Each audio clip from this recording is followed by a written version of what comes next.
Good morning, everyone. Glad to be alive today. We're going into this week's practice, which is going to deal with the more lunar effect, as last week's practice was the solar effect. I hope you compare one to the other and see how we're organizing this practice.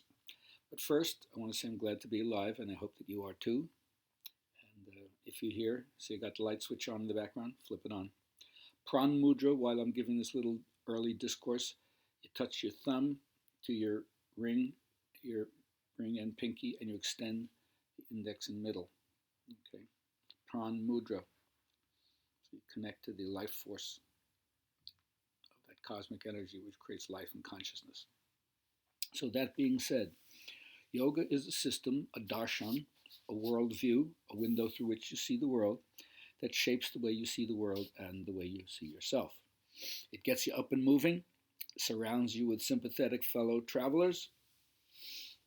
It points out along the way the stuff that's well marked so you know where you are.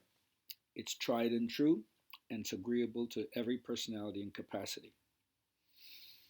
Practice alone is the cause of success. This is a truth without any doubt, says the masters. How can anyone who is lazy be successful? So you have to arouse or the rajasic energy, awaken and break through the dullness of the tamasic energy and raise them both to the benevolence of the sattvic energy.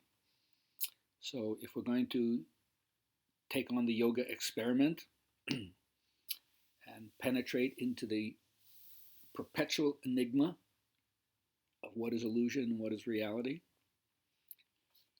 being flexible not only in your body but in your mind helps you change your perspective, right? Especially in a time when fears are exaggerated, as they are now.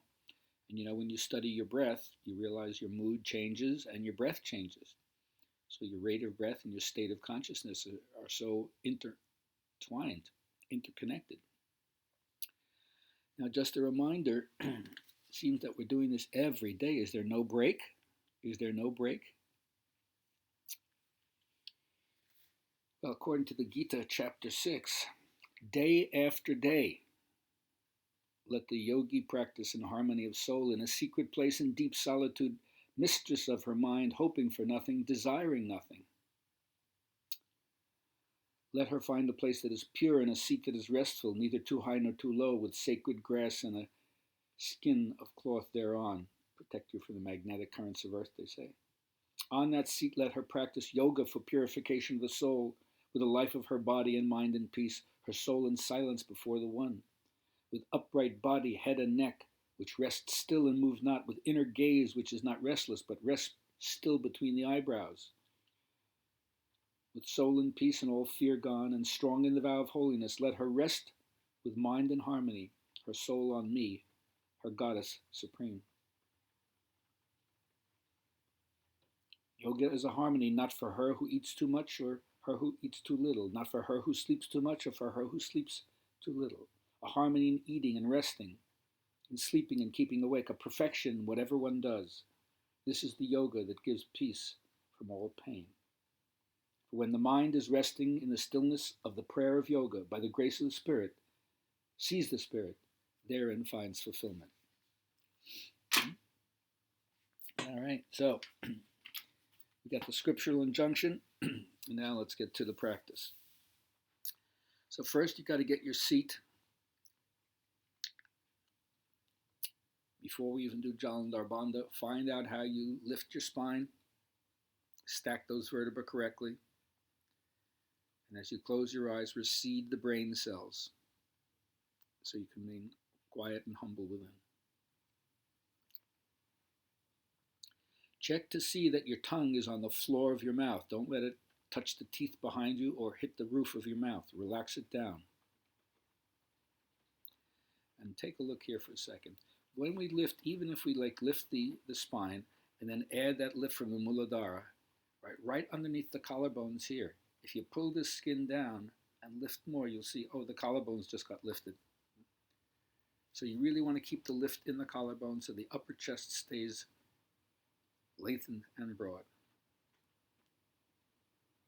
Now close the eyes and do Jalandhar Bandha. First, get in touch with the simple movements of the stomach, the diaphragm, like a jellyfish shape or a half a basketball or a mushroom cap. It drops down as you inhale and pulls the breath like a flute into the lungs.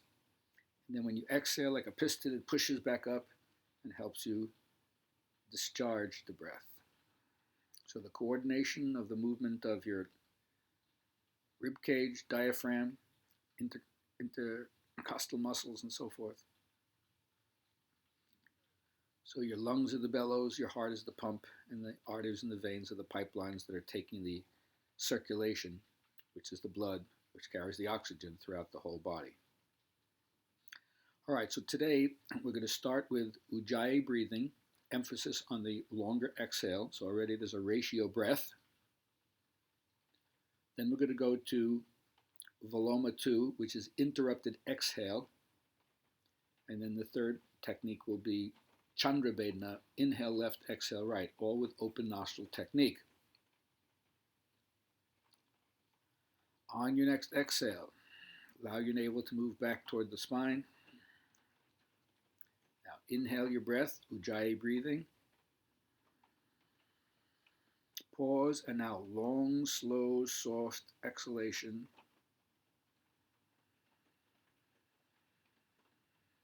Clearly longer than the inhale. And again, continuous cycles, long, slow, soft inhale.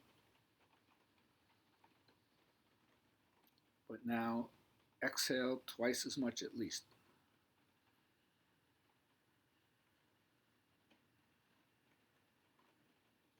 So you may count numbers, however you do it.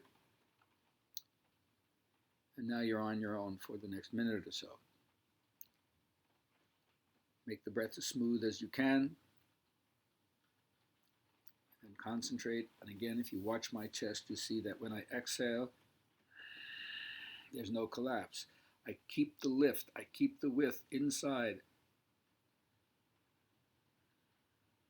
The outer frame stays lifted. The inner frame releases. So a long exhale is associated with releasing more energy. So that means the net effect is going to be one of relaxation or a laid-back quality.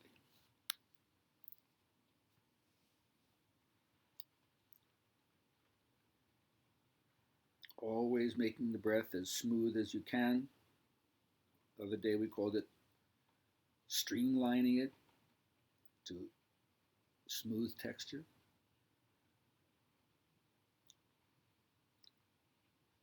Now, the Viloma techniques are the ones that help you increase the length of either the inhale or the exhale, or both, if you did it at the same time. Today we're only doing the increased exhale. So now make a smooth transition. Continue to do your normal Ujjayi inhale. And now exhale a little bit.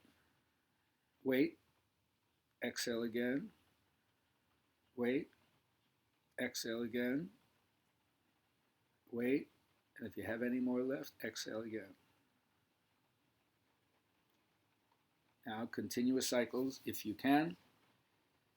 Newcomers or people who are having difficulty, certainly you take a few restorative breaths in between each cycle. And if you do, then exhale your breath, get ready for the next cycle, and then take your Ujjayi inhale. And then you pause, and now in segments, exhale a little bit. Wait, exhale more. Wait, exhale again. Wait, and last time, and right back into the technique. So this is where you have to measure internally what your capacity is, and you don't want to compare yourself to how it was in the past or any other previous time you did this. What am I doing today? Where am I now? Start right there. Remember, the emphasis is on interrupted exhalations. Do 3 if that makes you do it more smoothly, whereas if the fourth one causes you to gasp, how do you know? Because the next inhale comes in with a, no, that's not right. Keep it within your capacity. Inhale, and then you exhale in a segmented way. All right. Now, after you finish the next interrupted exhalation, we're going to move into Chandra Vedana, piercing the moon channel, and this is the first one where now we're going to use some digital control. So after you finish your next exhale, you raise your hand, you block the right, you open the left. Then you block the left and you exhale through the right. And you continue that technique, inhaling through the open left nostril, exhaling through the open right nostril. And now you're on your way. Once again, quietness is the master of the deed. Do it slowly, do it smoothly, do it noiselessly, and always to your capacity.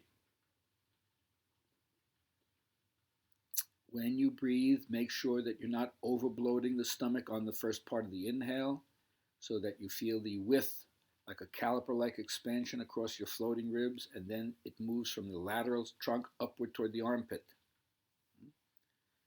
Don't forget, when you're sitting, include the back body as well. So it's a three-dimensional breath, vertically, horizontally, and spirally. So this is the first template. Open nostrils. If you've been following the technique, and tomorrow we'll do the same thing, but we'll add partially closed nostrils on the cycles. So one more inhale through the left, exhale through the right. And then you can drop your hand, stay within for a moment, feel what you created.